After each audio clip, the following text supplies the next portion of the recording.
आपको मैं उदाहरण दे रहा हूं, इस धर्म के लबादे को ओढ़ करके राम रहीम सिंह जिस प्रकार के काम करता है, आप लोगों ने शायद नाम सुना होगा, हरियाणा के अंदर एक पाखंडी जिसने धर्म का नाम लेकर के छोटी छोटी कोमल सी बहनों की इज्जत आबरू को लूटने का काम किया।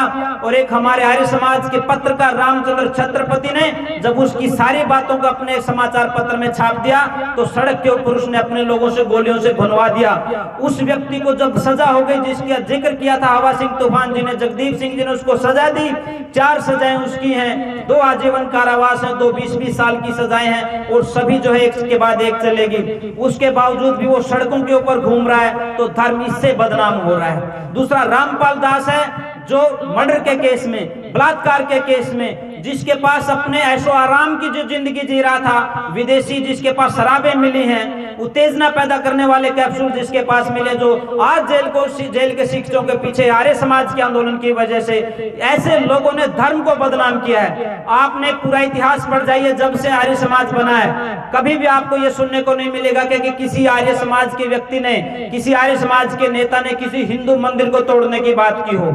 ऋषि दयानंद कहते हैं कि हम कुछ तोड़ने के लिए नहीं, हम जोड़ने के लिए आए हैं, और वो धर्म के वास्तविक रूप को समझाने के लिए आए हैं। आप किसी पूजा पद्धति को मानते हैं, वो एक चर्चा का विषय है, लेकिन यदि आप धर्म के नाम पर शराब पिलाएंगे, शराब बांटेंगे, वो धर्म नहीं हो सकता है। यदि आप इस धर्म के नाम पर बहन बेटियों का शोषण करेंगे, बलात्कार करेंगे, ये धर्म कतई नहीं हो सकता है। आज आवश्यकता है इस बात की, जब मैं खास करके मैंने शंकराचार्यों से कहा, महामंडलेश्वरों से कहा कि आइए आर्य समाज के मंच पर बैठ करके एक कॉमन मिनिमम प्रोग्राम बनाते हैं। 27 पार्टियां अटल बिहारी जी के साथ मिलकर के उन्होंने सरकार बनाने का काम किया, और जो लोग उनको गालियां देते थे, विरोध में रहते थे, वो पार्टियां भी मिलकर के बैठी और कहा कि समाज का नव निर्माण करेंगे। आइए आज सारा का सारा हिंदू समाज बैठेंगे और इस समाज को बदलने का काम करें। हम नशे को मिटाएंगे, इन बहनों के सम्मान को बढ़ाएंगे, छुआछूत को मिटाएंगे, ड्रग्स जो चल रही है उसको खत्म करेंगे, पाखंड अंधविश्वास जो चल रहा है उसको खत्म करेंगे, शोषण जो चल रहा है उसको खत्म करेंगे, गरीब और अमीर के बीच की जो खाई है उसको खत्म करेंगे। यदि ये करने का संकल्प हम लेते हैं तो सही मायनों में गंगा स्नान का सार्थक परिणाम हमारे सामने आएगा।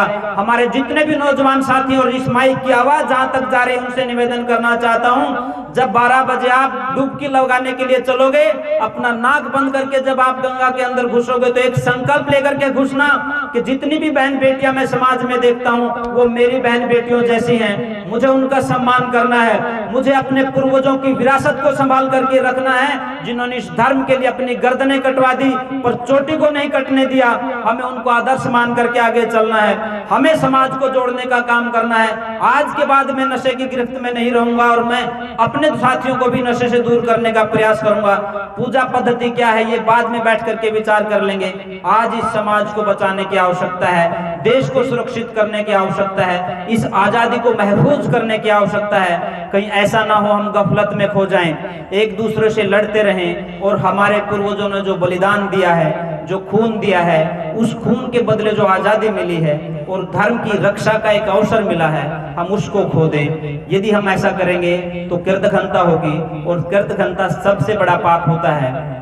जो अपने पूर्वजों के एहसानों को भूल जाता है उनके लिए न तो वर्तमान में जगह होती है, न भविष्य में और न भूगोल में, और जिनकी भूगोल में जगह नहीं होती वो किसी लायक नहीं होते, वो जिंदा भी मृत्यु मुर्दे के समान होते हैं और हम मुर्दे नहीं हैं। ऋषि दयानंद हमारे आदर्श हैं, जिन्होंने अंतिम श्वास तक इस धर्म की रक्षा के लिए तिल तिल करके अपने आप को जलाया है। पाखंडियों से लड़ा, मुसलमानों से लड़ा, ईसाइयों से लड़ा और ईश्वर से भी लड़ता रहा कि मैं जब तक इस व्यवस्था को बदल करके नहीं रख दूंगा मैं वापस आपके पास नहीं जाऊंगा। और उन्होंने भी शायद यही कहा होगा जो आज आनंद वेश जी ने कहा कि मैं मोक्ष के लिए तो अगले जन्म में प्रयास करूंगा, पर मैं इस समाज को सुधारने का प्रयास इस जन्म में करूंगा, और मेरा ये पूरा जन्म इस समाज को परिवर्तित करने के लिए, बदलने के लिए और इसको वैदिक धर्म की ओर लेकर के आने के लिए लगेगा।